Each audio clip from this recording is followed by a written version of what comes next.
Hi everyone. In this lecture, we are going to discuss the X-ray and the crystal structure. So, the internal structure of crystals can be investigated with the help of the X-rays. The determination of internal crystal structure based on interaction of X-rays with crystalline substances is called as the X-ray crystallography. X-rays are diffracted by the crystals because wavelength of the X-rays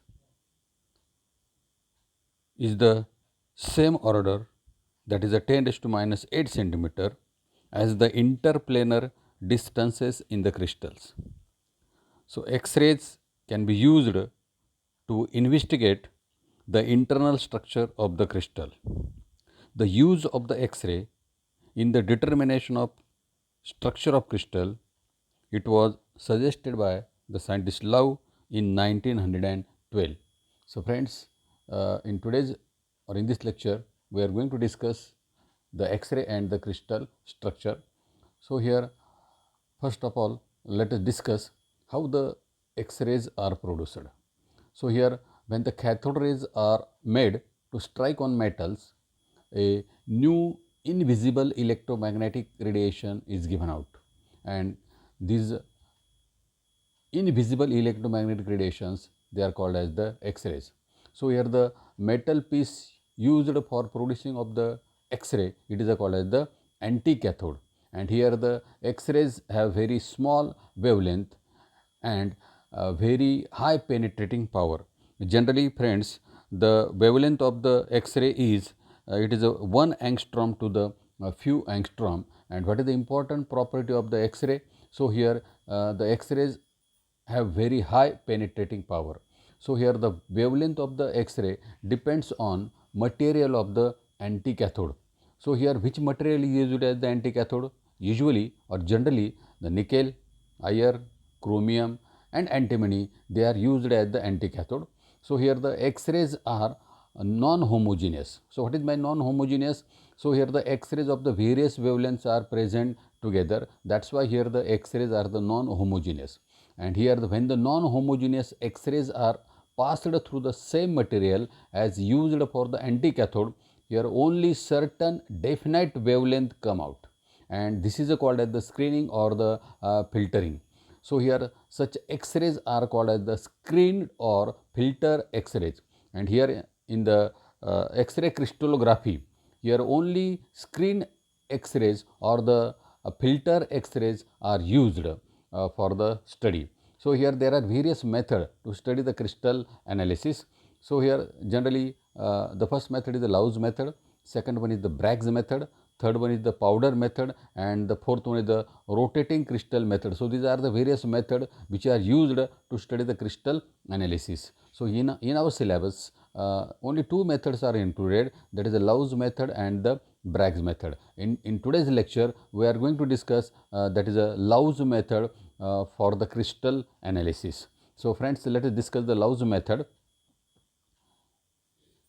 So, here the Lau's photographic method.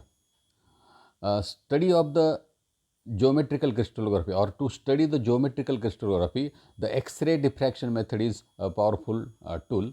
Like ordinary light, X-rays are a form of the electromagnetic radiation, and here all of you know that light can be diffracted by the diffraction grating. Similar way, here the electromagnetic radiation can be diffracted by the diffraction grating. So, here the X-rays are electromagnetic radiation and they can be diffracted by the diffracting grating. So, here the scientist Lau suggested that as a crystal has series of parallel lattice planes separated by the distance of the order of few angstrom. This is important in case of the Lau's method. So, here the Lau suggested that as a crystal has series of parallel lattice planes separated by the distance of the order of few angstrom, and it can be used as the grating. So, here thus X-rays can be diffracted by the crystal. So, here the X-ray diffraction pattern with the crystal provide the information about the internal structure of the crystal. So, here from the X-ray diffraction pattern, here it is possible to study the internal structure of the crystal. So, here let us consider the principle of the Lau's photographic method. So, what is the principle of this method?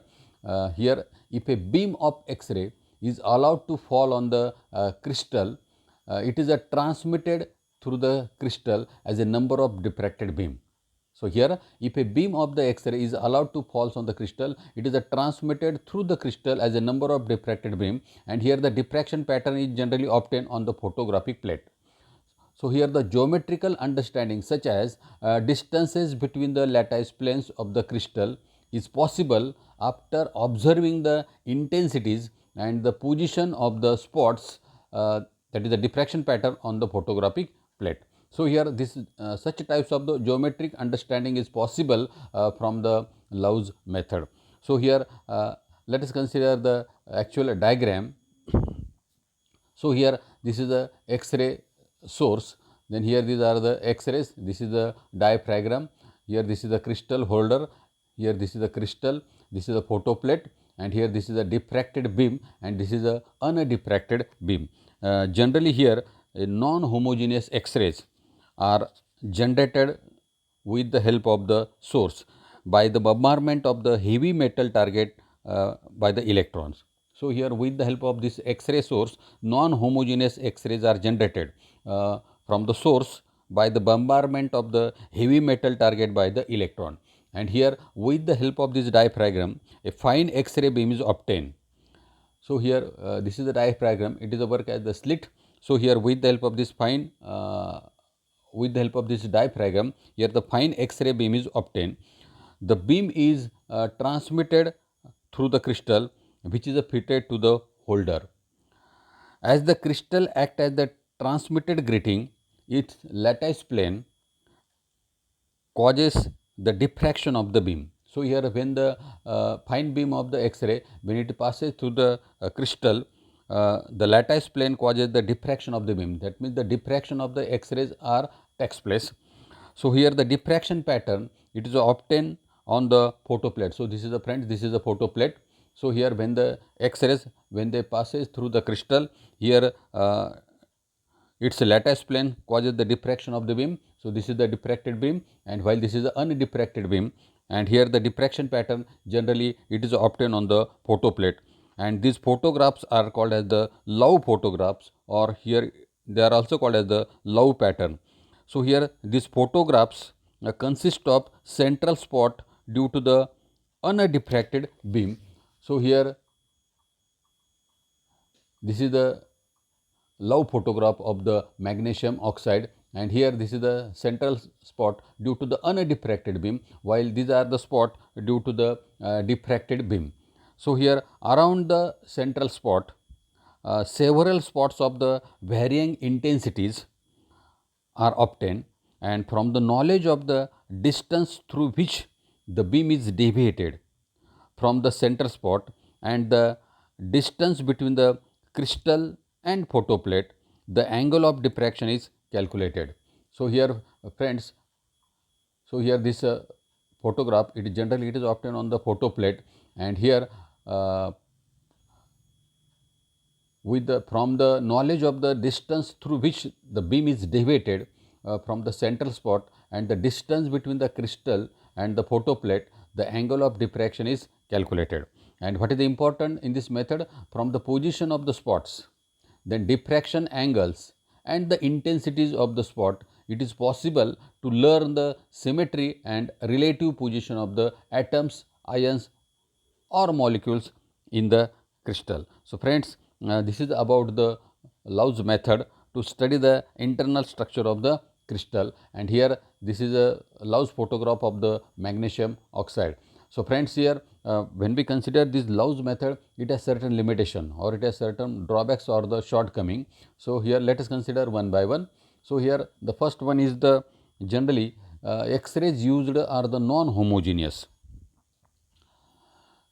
The intensity of the spots are not comparable, and hence this method is not reliable in assigning the structure. So, here the method is complicated and the process is lengthy and laborious and difficult. It involves the complicated mathematics, and here intensities of the spot cannot be compared since here the non-homogeneous X-rays are used. So, here these are some limitation of the or some drawbacks of the Lau's method. So, friends, this is about the Lau's method.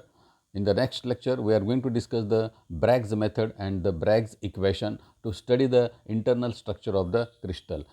Thank you.